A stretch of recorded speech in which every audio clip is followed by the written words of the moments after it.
programa 667 entre ustedes y nosotros. Hoy nos encontramos ya habiendo finalizado una sesión, vamos a llamarla de este modo, en la Cámara de Diputados, una sesión informativa que tuvo lugar con la presencia del ministro de Economía, Martín Guzmán. En realidad, nosotros como oposición, que nos sabemos y una oposición seria, responsable, aceptamos realizar esta sesión para que no nos digan que queremos poner palos en la rueda cuando se está tratando temas tan trascendentes como es la reestructuración de la deuda pública argentina. Pero lo que queremos señalar es que una sesión informativa de estas características no se debe hacer en el recinto. El recinto está para las sesiones ordinarias, extraordinarias y especiales, o para que venga a informar, como lo hizo el jefe de gabinete Marcos Peña durante todo el periodo de Cambiemos, informar y hacer una rendición de cuentas, pero no para que venga algún ministro, cualquier ministro, a exponer, porque para eso, en este caso concreto, está una comisión bicameral integrada por diputados y senadores, que es la de seguimiento de la reestructuración de la deuda pública. Incluso más, hoy vimos un show porque se invitó a empresarios, dirigentes sindicales, presidentes de bancos, incluso más pretendía que estuvieran los diputados y los senadores, como si se tratara de una asamblea legislativa. La formalidad fue lamentable que se recurra a esto.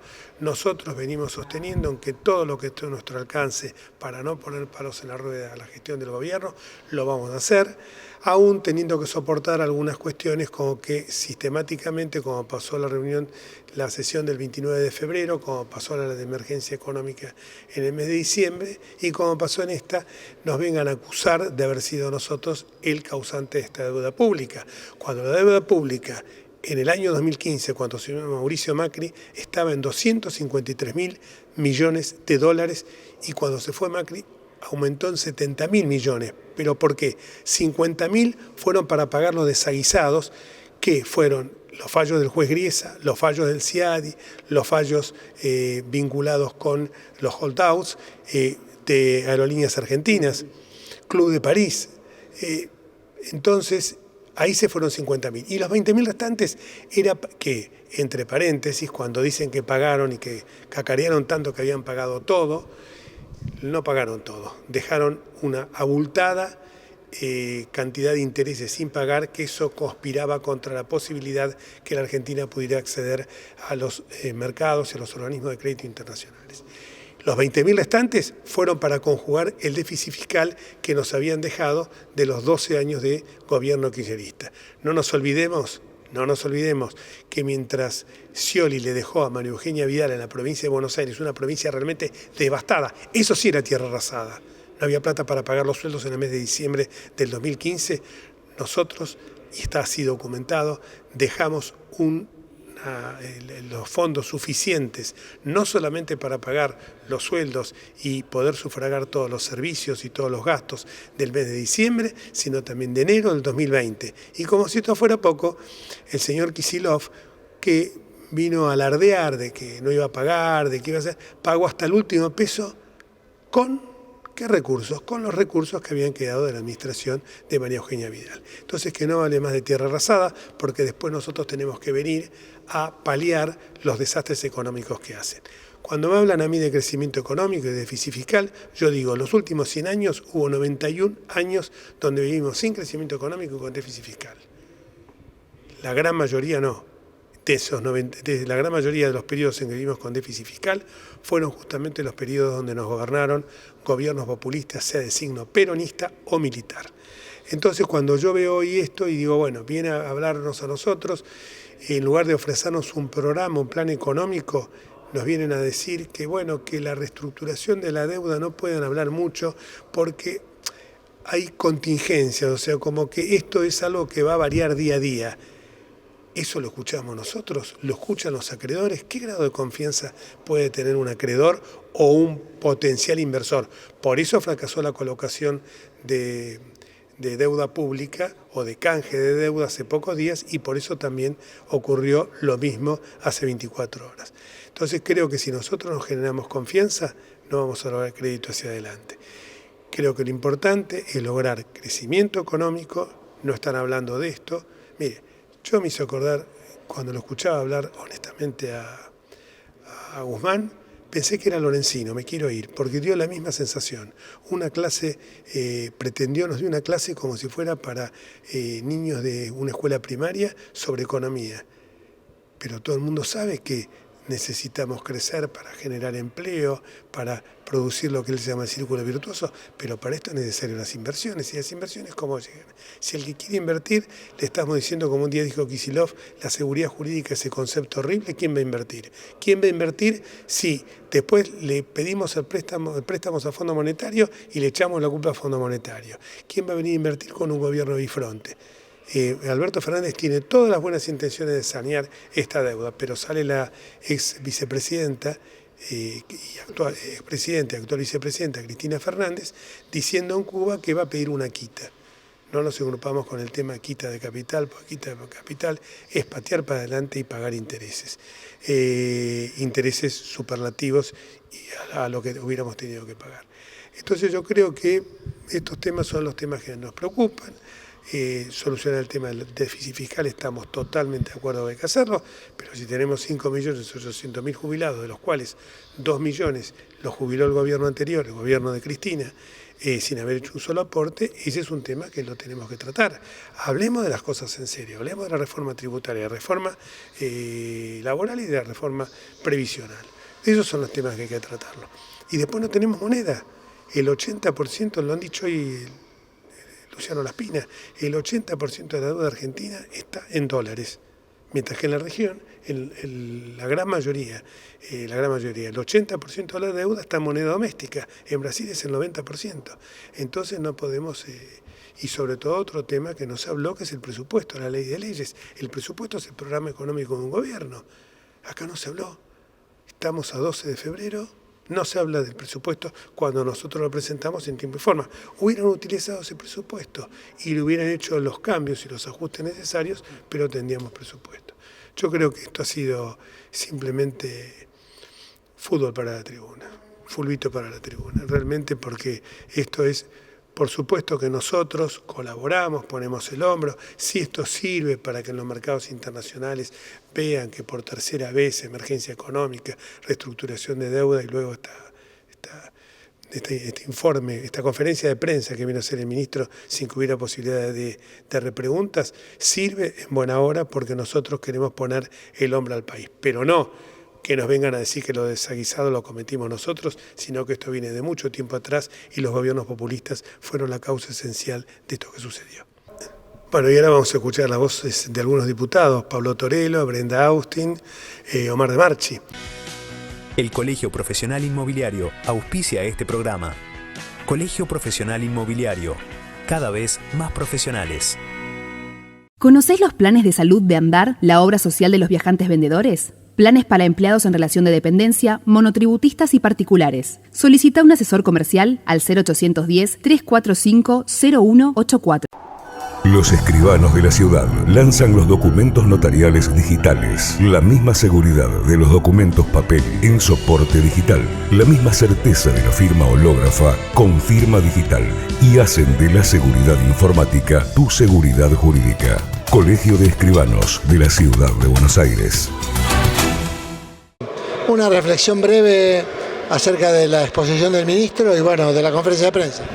Bueno, en principio dejar en claro que todos queremos que le vaya bien en la negociación internacional.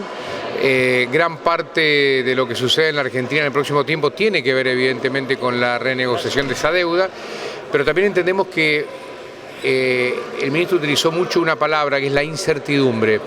Y no hay manera de que haya certidumbre, o sea, eliminar la incertidumbre, si no tenemos sobre la mesa el presupuesto 2020.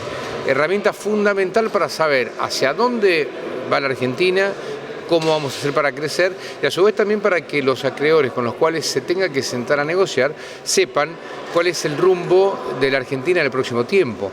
Nadie va a renegociarte una deuda sin que vos le digas hacia dónde vas, si tenés capacidad de repago para un eventual nuevo plazo que te puedan dar o una renegociación con mejores tasas. Así que ahí creemos que hay una pata floja del gobierno y en realidad lo han tomado esto como una especie de estrategia según ellos, pero en el fondo yo creo, esto es una opinión muy personal, que no hay plan económico.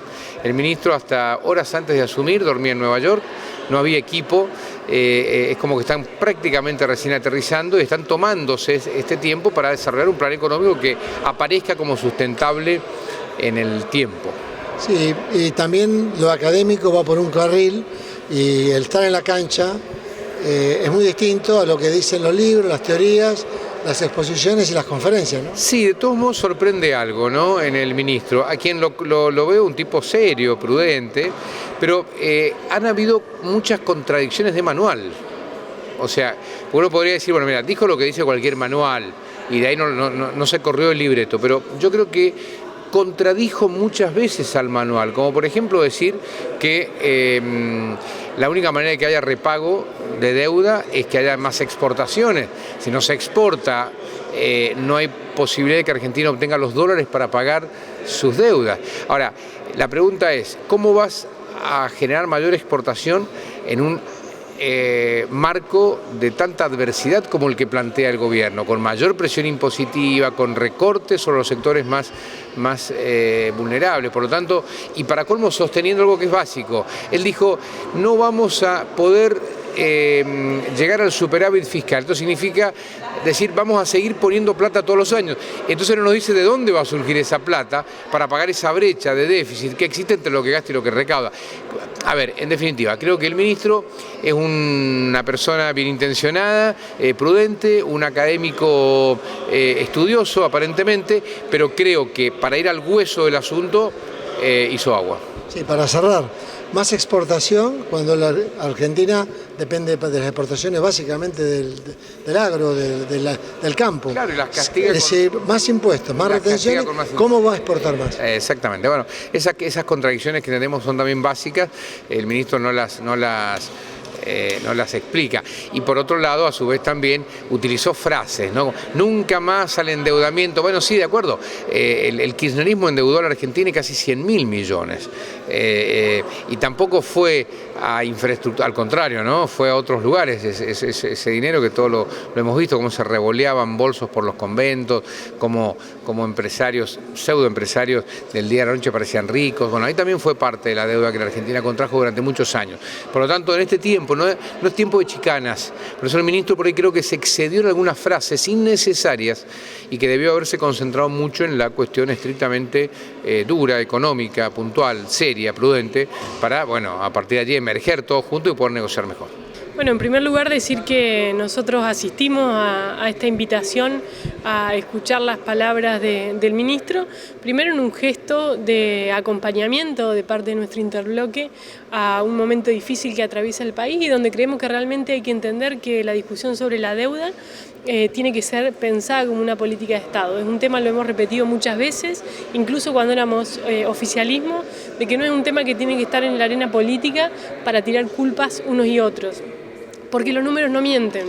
Cuando miramos la historia de la deuda pública en Argentina, lo que vemos es que el gobierno del kirchnerismo, con todo el discurso y el relato del desendeudamiento, dejó el país con más de 250.000 millones de dólares de deuda, ¿no? Y eso fue una de las cuestiones, digamos, a las que tuvo que hacer frente el gobierno del presidente Macri, buscando mecanismos para renegociar la deuda, para pagar los intereses, para salir del default, arreglando con los holdouts y sobre todo para trabajar en la reducción del déficit fiscal, ¿no? Esta mala noticia que hoy nos da el ministro de que no está en su horizonte de trabajo para el 2020 la reducción o aspirar al equilibrio fiscal.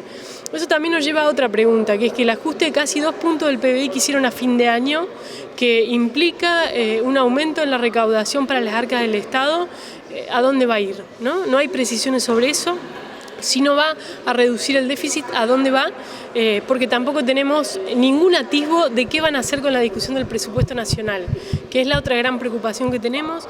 Estamos con un gobierno que tiene todas las herramientas y muchas más de las que le da la Constitución, porque han aprobado una ley con una absoluta amplitud en las facultades que se les da al presidente y a sus ministros para tomar decisiones. Con lo cual, de nuestra parte, toda la responsabilidad para acompañar, pero también la cautela de pedirles a ellos precisiones. Hemos asistido realmente a una clase teórica donde se presentó un marco de discusión, pero prácticamente ningún número. La única certeza que nos podemos llevar de su intervención es que en el 2020 no van a aspirar al equilibrio fiscal.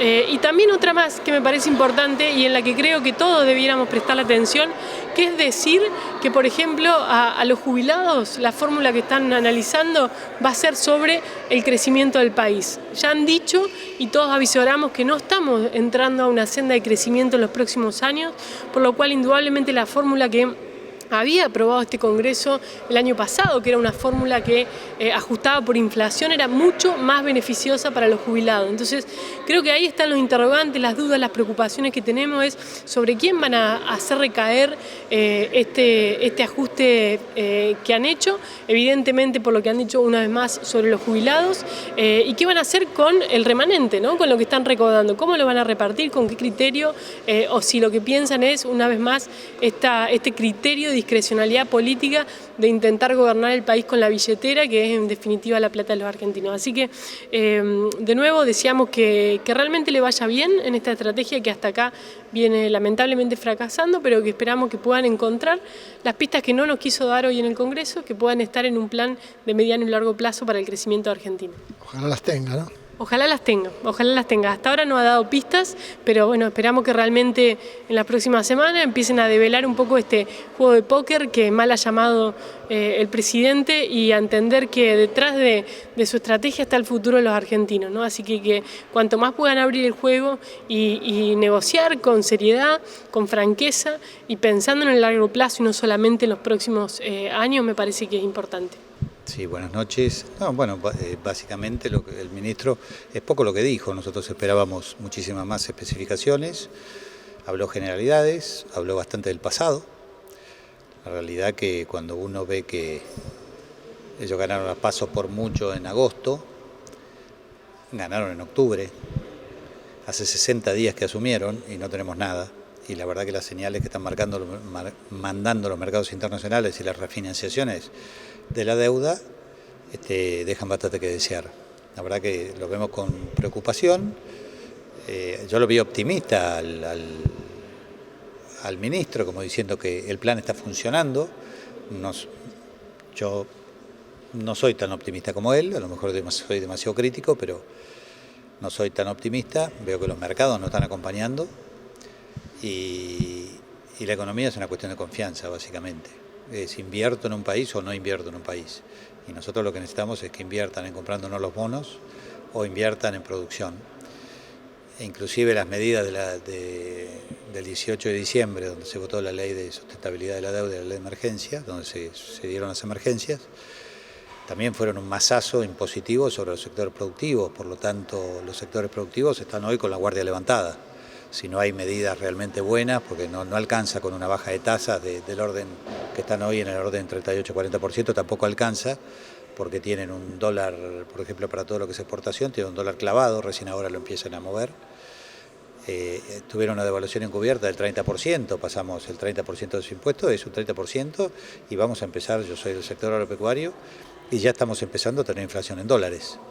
Entonces las cosas no suben los precios, pero no suben el tipo de cambio, pero sí suben en dólares. Los productos suben en dólares, que es lo clásico cuando clavan el dólar, anclan el dólar. Y con respecto a la conferencia de prensa, bueno, es parte de todo lo que hemos dicho. Nosotros creemos que probablemente en la semana nos juntaremos y pondremos más blanco sobre negro, pero en una primera apreciación me pareció muy liviano, me pareció sin precisiones, y la verdad que yo no entiendo cómo alguien me va a prestar plata donde yo le escondo un plan. Si yo siempre estoy debiendo plata y de repente digo, no, préstame más plata porque yo te voy a pagar porque tengo un plan. No lo veo. Y más con la historia que tenemos como Argentina. Sí, el plan, para cerrar, se habló, entre otras cosas, de que aspiraba a más exportaciones. Argentina es un país agrícola ganadero por excelencia, de ahí viene la mayoría de los dólares. Fue castigado con la última ley. Yo no sé, Vaca Muerta está medio paralizado también por problemas parecidos. ¿De dónde van a venir los dólares? ¿De dónde van a aumentar las exportaciones? Bueno, pero por eso yo tengo una visión bastante pesimista de todo esto, porque inclusive fue ingenuo o malintencionado cuando habló de que las exportaciones suben 2012-2019, no suben, son las mismas, y es mentira eso, porque del 2012-2015 cayeron, y desde 2016 en adelante subieron las exportaciones. Entonces, en realidad, claro, si estamos empezando a manejar números, y la verdad que a mí cuando viene una persona por primera vez y ya me está empezando a manejar los números, tengo que empezar a pensar un poquito, a desconfiar. No digo que sea una equivocación gratuita, no creo que sea una equivocación, yo creo que está buscado adrede eso, es mentira que no hemos crecido en exportaciones y además hemos desarrollado en lo que somos fuertes, carne, cereales y todo eso, hemos tenido cosecha récord este último año y hemos tenido exportaciones récord de carne también este último año, no solamente de carne de vacuna, sino de carne aviar y de carne porcina, cosas que no estaban antes, se abrieron más de 200 mercados durante, entonces hay un montón de cosas buenas que pasaron y en el camino de la exportación, que hoy me parece que con todo esto que han hecho, de castigar a los sectores exportadores, subir las retenciones, etcétera, y anclar el dólar, están sacándole la posibilidad de inversión a todos esos sectores que son los que van a traer los dólares. Y después de este excelente programa, no por mi participación, sino por la de mis colegas, nos vamos hasta nuestra próxima edición de Entre Ustedes y Nosotros. Chao.